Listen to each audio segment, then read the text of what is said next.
दोस्तों, जो लोग अपने ज्ञान का इस्तेमाल सही ढंग से कर लेते हैं वे जीवन में कभी भी दुखी नहीं होते हैं। ऐसे लोग को सफलता के साथ साथ मान सम्मान भी मिलता है, और जो लोग ज्ञान का सही उपयोग नहीं कर पाते हैं वे हमेशा दुखी और असफल रहते हैं। इसी संबंध में एक लोक कथा बहुत ही प्रचलित है जो मैं आज आपको सुनाने वाला हूँ। इससे पहले आप इस चैनल पर नए हैं तो चैनल को जरूर से सब्सक्राइब कर लें। पुराने समय में एक संत के 3 शिष्यों की शिक्षा पूरी हो गई थी। तब संत ने तीनों शिष्यों को थोड़े थोड़े गेहूं दिए और कहा, इन्हें संभाल कर रखना, 1 साल बाद मैं आऊँगा तब इन्हें मुझे ये लौटा देना। ध्यान रखना गेहूं खराब नहीं होनी चाहिए। ऐसा कहकर गुरु वहाँ से चले गए। एक शिष्य ने उस गेहूं को एक डिब्बे में भर लिया और अपने मंदिर में रख दिया। वह गुरु का आशीर्वाद मानकर रोज उस डिब्बे की पूजा करने लगा।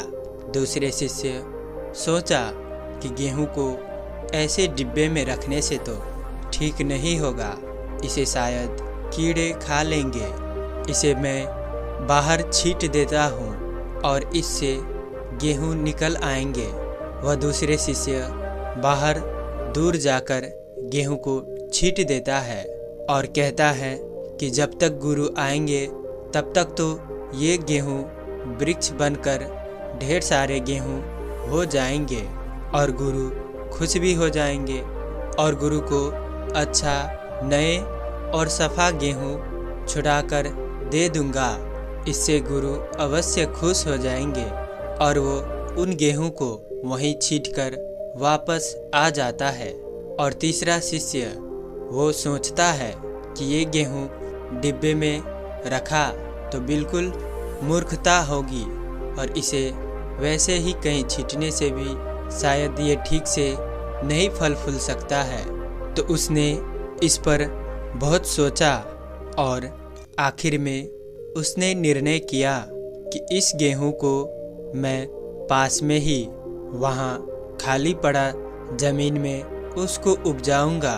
ठीक उसी तरह जैसे एक किसान अपने खेत बाड़ी में गेहूं उपजाता है और वो छोटी सी जगह को एकदम ही बारीकी से निरीक्षण और परीक्षण करके उस छोटी सी खेत का मिट्टी की जांच परख करता है, उस खेत को जोतता है और तब उसमें गेहूं की दाने छिड़क देता है और उसमें समय समय वो पानी डालता, समय समय वो खेत से घास पत्तियों को सफा करता और वो उस अपने छोटी सी खेत को उपयुक्त देखभाल करता रहता था।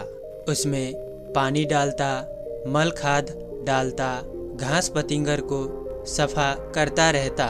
इस तरह से वह उस थोड़ी सी गेहूं के लिए खूब मेहनत करता।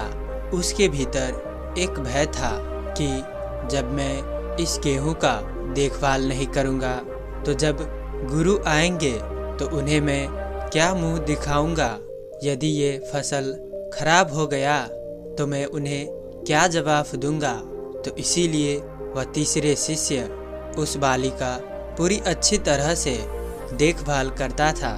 कुछ ही दिनों में गेहूं अंकुरित हो गए और धीरे धीरे करके समय बीतने के बाद गेहूं की फसल तैयार हो गई। गेहूं के दाने स्वस्थ और पुष्ट हो गए थे। अब फसल काटने के भी समय हो गया था और वह तीसरे शिष्य गुरु के आने के दूसरे दिन पहले ही उस फसल को काट कर उसमें से गेहूं के दाने छुड़ाकर एक बोरा में भर लिया। वह गुरुजी ने उस शिष्य को सिर्फ थोड़ी सी ही गेहूं दिए थे और वही गेहूं को तीसरे शिष्य ने उसे फला फुला कर एक अच्छी फसल काट कर उन गेहूं को अब एक बोरा में भर रहा था। वो अब उन थोड़ी सी गेहूं को एक बोरा गेहूं उगा लिया था और वो उन सारा गेहूं को बोरा में भरकर अच्छी तरह से उस बोरी का मुंह बांधकर आश्रम के कोने में रख दिया। और वहाँ पहले शिष्य उस बोरे को देखकर वह भी अपना डिब्बा में रखा गेहूं को खोलकर देखने लगा। वह देखा उस डिब्बे में रखा गेहूं पूरा मैला और काले दाने में परिणत हो गए थे। उसमें से धूल का कण निकल रहा था। अब उसमें एकदम ही सूक्ष्म कीड़े भी लग चुका था। यह देखकर वह शिष्य एकदम चौंकता है और वहीं उन दोनों शिष्यों को देखकर उस दूसरे शिष्य को भी ये स्मरण में आता है कि उसने उस गेहूं को उस जंगल के पास खाली जगह पर फेंक आया था कि उसमें से वृक्ष निकल आए और मैं काट कर लाऊं। तो वो भागता हुआ उस जगह पर जाता है। तो वहाँ वह यह देखकर एकदम अचंभित हो जाता है कि मैंने छिटा हुआ गेहूं तो एक भी दाना नहीं है, न एक भी गेहूं का वृक्ष नहीं है। उसने एक भी गेहूं फला हुआ नहीं देखा। वहाँ पर सिर्फ घास और पत्तियाँ उगी हुई थी। दरअसल वहाँ जब उसने उन गेहूं को छीटा था तो ठीक देखभाल और जल मल का अभाव में वह स्थान उपजाऊ नहीं हो सका और वहीं सूखा पड़ा। और कुछ ही समय बाद वह गेहूं की दानों को पक्षी आकर खाकर चला गया था, क्योंकि उस स्थान पर ढेर सारे पक्षी आते रहते थे। तो उसने उस पास में ही कई पक्षियों को देखकर उसने यह अनुमान लगाया कि शायद यही पक्षी ने उन दानों को खा लिया होगा। और वह वहाँ से उदास और चिंतित होकर वापस आश्रम लौटा। जैसे ही 2 दिन बीतता है, ठीक 1 साल पूरे होते हैं। 1 साल पूरा होने के बाद संत गुरु आश्रम में आए और उन्होंने शिष्य से अपने गेहूं मांगे। पहला शिष्य वह डिब्बा ले आया जिसमें उसने गेहूं भर कर रखे थे। गुरु ने जब डिब्बा खोला तो सारा गेहूं खराब हो चुका था। उनमें कीड़े लग गए थे। गेहूं में से सड़कर धूल निकल रहे थे और गेहूं काला भी पड़ गया था। और तभी गुरु उस पहला शिष्य से कहते हैं कि तुम्हें अभी तक मेरा ज्ञान प्राप्त नहीं हुआ। तुमने ज्ञान का सही तरह से उपयोग करना ही नहीं जाना है। इतना कहकर गुरु दूसरा शिष्य के पास जाता है और उनसे अपनी वो दिया हुआ गेहूं वापस मांगता है। फिर दूसरा शिष्य अपना शीश झुकाए उदास और मलिन भाव में गुरुजी से कहता है, गुरुजी मुझे माफ़ करें, मैं आपका वो गेहूं वापस नहीं कर सकता। मैंने आपका उस गेहूं को बड़ा करने में, उसे बढ़ाने में, ज़्यादा करने के लालच में, ज़्यादा करने के चक्कर में, अधिक गेहूं करने के चक्कर में मैं उस गेहूं को भी गुमा दिया, गेहूं को भी बर्बाद कर दिया। मैं गेहूं वहाँ छीट कर आया था, पर वहाँ परसों जब मैं गया तो वहाँ एक भी गेहूं के दाने नहीं थे। सभी गेहूं को पक्षी ने खा लिया था। मुझे माफ़ करे गुरुवर। तब वह गुरु उस शिष्य से कहते हैं, तुमने तो गेहूं को बढ़ाना चाहा, तुम गेहूं को अधिक बनाना चाहा। इसका मतलब तुम्हें ज्ञान तो है पर तुम मेहनत नहीं करना चाहते हो। तुम उस ज्ञान को सही से उपयोग करना नहीं जानते हो और इसीलिए तुम वहाँ गेहूं को छीट कर आ गए। इतना कहकर गुरु तीसरे शिष्य के पास जाता है और उससे अपना गेहूं वापस मांगते हैं। और तब उस तीसरा शिष्य गुरु को प्रणाम करता है और गुरु को अपने उस गेहूं की बोरा दिखाते हुए कहते हैं, गुरुजी उधर देखिए, आपका गेहूं वहाँ उस बोरा में रखा हुआ है।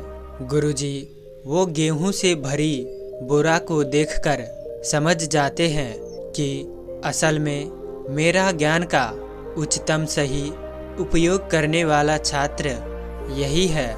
यही शिष्य मेरा ज्ञान को सही से समझ पाया है। यह शिष्य ने वह कर दिखाया जो मैं चाहता था।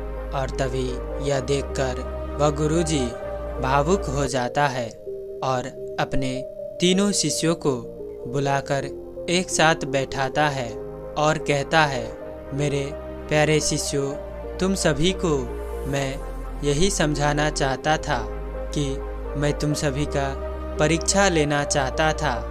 मैं तुम तीनों को सब दिन उपदेश और ज्ञान देता था, पर मुझे यह जानना था कि तुम तीनों मेरे ज्ञान को, इस मेरे उपदेश को सही से समझ और जीवन में लागू कर रहे हो कि नहीं, ठीक से समझ रहे हो कि नहीं। इसीलिए मैंने तुम लोगों से यह करवाया। सिर्फ ज्ञान होने से ही कुछ नहीं होता। जैसा कि तुम तीनों को यह ज्ञान था कि यह गेहूं को अपने गुरु के लिए संभाल कर रखना है, इसे खराब होने नहीं देना है, पर तुम तीनों ने अपने ज्ञान का अलग अलग इस्तेमाल किया। तुम तीनों गेहूं को बचा कर रखना चाहते थे, पर तुमने उस गेहूं को डिब्बा में बंद कर रख दिया। उसी तरह बहुत सारे लोग ऐसे होते हैं जो अपने ज्ञान को उसी डिब्बा की तरह अपने मन में बंद कर रख देता है, और तुमने उस गेहूं को बिना सोचे समझे उस जगह पर छींट दिया, जिसके कारण वह गेहूं नष्ट हो गया, बर्बाद हो गया। इसी प्रकार दुनिया में बहुत सारे ऐसे लोग होते हैं जो अपने ज्ञान को अनावश्यक ठाव में, अनावश्यक वातावरण में छोड़ देते हैं। जहाँ ज्ञान की ज़रूरत नहीं होती वहाँ वो ज्ञान देने लगते हैं। जहाँ जिसको उस ज्ञान को समझ आता नहीं हो, वहीं वो अपना ज्ञान का प्रदर्शन करने लगता है, तो उस अवस्था में वो ज्ञान नष्ट हो जाता है। और तीसरी, जिस तरह तुम में यह ज्ञान था कि तुम इस गेहूं को संभाल कर रखोगे, इसे बढ़ाओगे, इसे नयापन दोगे, इसे कभी पुराना होने नहीं दोगे, इसे ज़्यादा करोगे, और तुमने इस पर मेहनत भी करा। तुम उस गेहूं को, फसल को तैयार करने में मल जल से लेकर सर सफाई का भी काम किया, जिसके फलस्वरूप तुम्हें एक अच्छी और स्वस्थ फसल, स्वस्थ गेहूं प्राप्त हुए। इसी तरह मन में रखे ज्ञान, अपने भीतर हुए ज्ञान को बढ़ाने में, विस्तार करने में, उसे फैलाने में, उसे बढ़ाने में बुद्धि के साथ साथ मेहनत भी लगाना पड़ता है। हमें उस पर मेहनत भी करना पड़ता है। उसे बढ़ाने की कोशिश के लिए निरंतर प्रयास करते रहना पड़ता है। उसे देखभाल करना पड़ता है, उस पर ध्यान देना पड़ता है, लगातार साधना और प्रयास करना पड़ता है। और दोस्तों, मैं आप सभी को यह भी बताना चाहूँगा कि जब गौतम बुद्ध आत्मज्ञान को प्राप्ति हुए, जब उन्होंने आत्मज्ञान यानी बुद्धत्व को हासिल किया, तो वे चुपचाप बैठा नहीं रहा। वे गांव-गांव, नगर-नगर और एक राज्य से दूसरे राज्य में जा जाकर अपने ज्ञान को, सत्य, धर्म और कर्म को, आत्मज्ञान को सभी जगह पर प्रकाशित किए, और उन्होंने सभी लोग को आत्मज्ञानी और सबल बनाने में मदद करते थे। और उसके लिए वो अथक मेहनत और प्रयास करते थे। महात्मा बुद्ध अपने ज्ञान से हजारों गांवों और राज्यों को प्रकाशित करे थे। इसीलिए महात्मा बुद्ध को आज लाइट ऑफ एशिया के भी नाम से जाना जाता है। यह शब्द का हिंदी अर्थ है, इसका मतलब है कि महात्मा बुद्ध अपने ज्ञान से पूरे एशिया महाद्वीप को उजागर किए थे, प्रकाशित करा था। इसीलिए आज उन्हें लाइट ऑफ एशिया के उपनाम से पूरे विश्व में जाना जाता है। तो दोस्तों, आशा करता हूँ कि इस कहानी से आप सभी को ज़रूर कुछ न कुछ सीखने को मिला होगा।